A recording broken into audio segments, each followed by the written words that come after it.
Funções da linguagem. Este é, sem dúvida, um dos assuntos mais cobrados na prova do Enem e também de outros concursos, pessoal, tá bom? Então, vamos lá para a aula de hoje. Funções da linguagem. Quando nós nos comunicamos, comunicamos-nos com algum propósito, com algum objetivo, né, com alguma finalidade, gente. E pensando nisso, é que um estudioso russo chamado Ramon Jacobson, definiu que nós temos pelo menos 6 funções da linguagem, ou seja, ninguém fala, ninguém escreve sem ter um propósito, sem ter um objetivo, né? E aí a gente tem essas 6 funções. Vamos então analisar cada uma dessas. Vamos começar com a função referencial, gente. Então, o que é essa função referencial? Função referencial é aquela que é baseada na transmissão de informações. Então, por isso ela é chamada também de função informativa ou função denotativa, tá? Porque o propósito, o foco dela é na informação, é na transmissão das informações, dos conteúdos, pessoal. Linguisticamente falando, ou seja, sua linguagem é marcada por uma certa impessoalidade e às vezes não, geralmente terceira pessoa, tá? É a linguagem típica das notícias, de jornais, dos textos técnicos, científicos e textos didáticos. Então, qualquer texto cujo propósito é transmitir uma informação é um texto referencial. Nesse momento, esta aula é também um texto referencial, tá bom? A outra função importantíssima vai ser a função emotiva, gente. A função emotiva, ela, o nome já diz, emotiva, tem a ver com a questão das emoções, dos sentimentos. Ela é a exteriorização da emoção. Por isso ela é chamada também de função expressiva, porque o remetente, a pessoa, né, de quem se fala, desculpa, a pessoa que fala, ele expressa seus sentimentos, suas emoções. Tem um certo destaque aí para a entonação, para a exclamação. Então, por exemplo, aquele poema do Casimiro de Abreu, né? Oh, que saudades que eu tenho da aurora da minha vida. Então tem uma certa entonação, gente, aí, tá? De tudo ao meu amor serei atento antes. Minha terra tem palmeiras onde canta o sabiá. Isso tudo tem a ver com a ideia de expressão, de entonação, de exclamações, tá?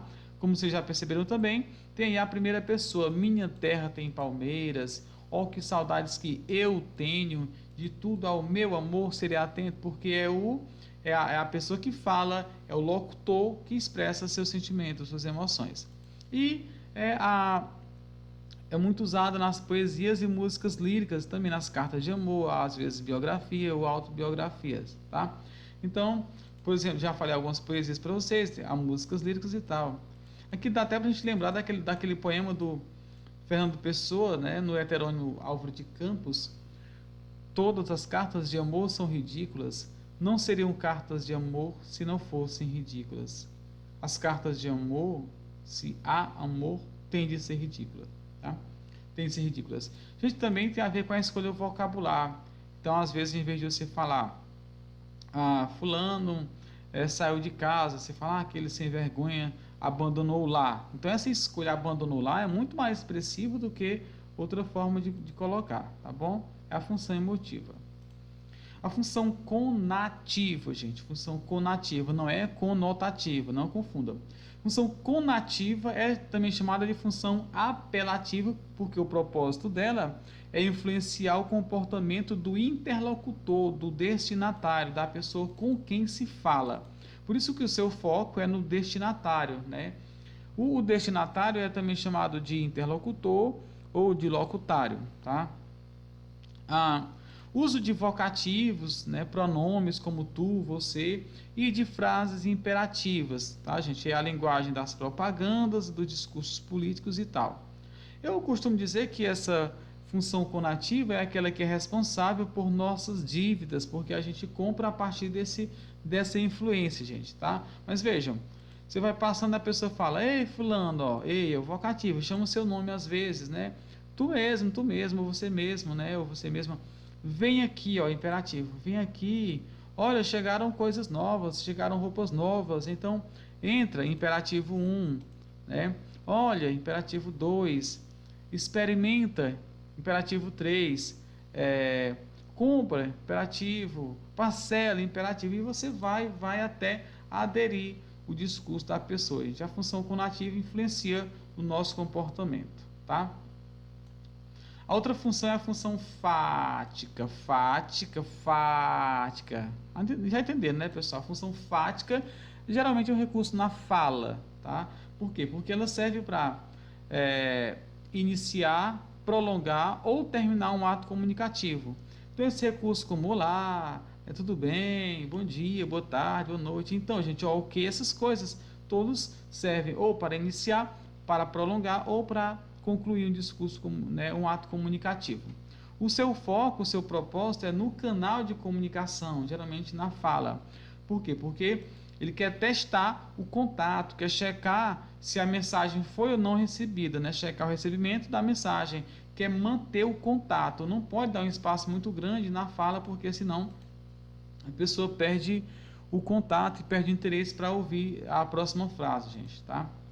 Alguns elementos dessa linguagem são, né, olá, né, alô, psiu, psiu, psiu, atenção, atenção, ok, pessoal, ok, gente, entendido, pessoal? Então, essas coisas são os recursos da função fática. Você percebe que o interlocutor não precisa saber dessas informações, é apenas no ato comunicativo. Também esses emojis que a gente usa nas conversas, né, de redes sociais, dos aplicativos de conversa, gente, também são reconhecidamente como elementos da função fática, né? Então, você coloca lá uma carinha para a pessoa, ela é um recurso fático também.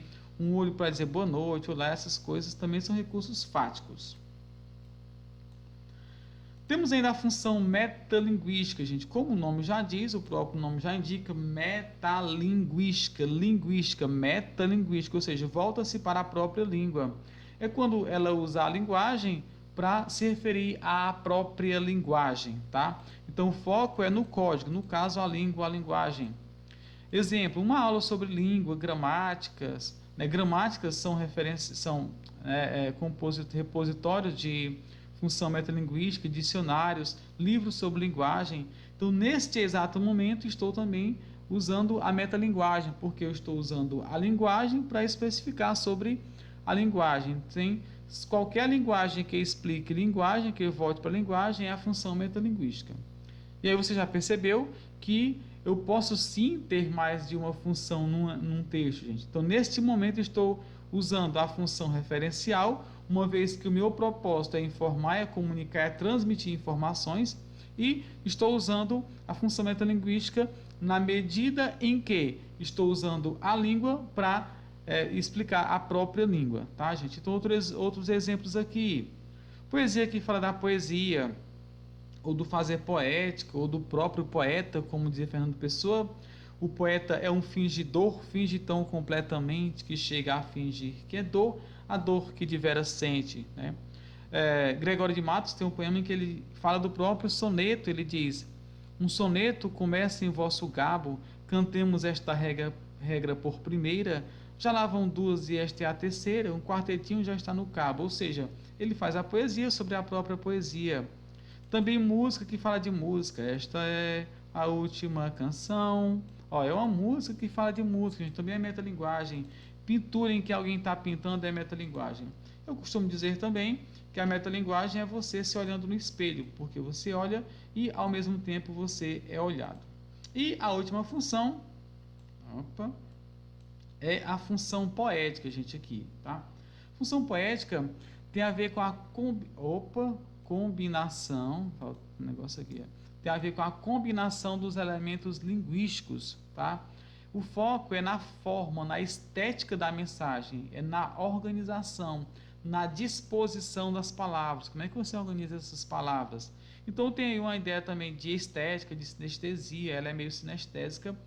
Por quê? Porque ela nos remete aos sentidos, ou seja, sobretudo a audição e a visão. É a linguagem nos poemas e às vezes na propaganda. Olha aí, gente, a função poética. Tomou Doril, a dor sumiu. Então, quando eu digo assim, tomou Doril, a dor sumiu, essa propaganda, ela tanto usa a função poética, mas o foco principal é a função conativa, que é influenciar o interlocutor. Exemplo aqui de um poema, gente, também, né? Então, por exemplo, Gregório de Matos tem um poema em que ele diz assim: O todo sem a parte não é todo, a parte sem o todo não é parte, mas se a parte o faz todo sendo parte, não se diga que é parte sendo todo. Então ele brinca também com as palavras, que é como que você organiza, como que você dispõe as palavras, gente, aqui, tá?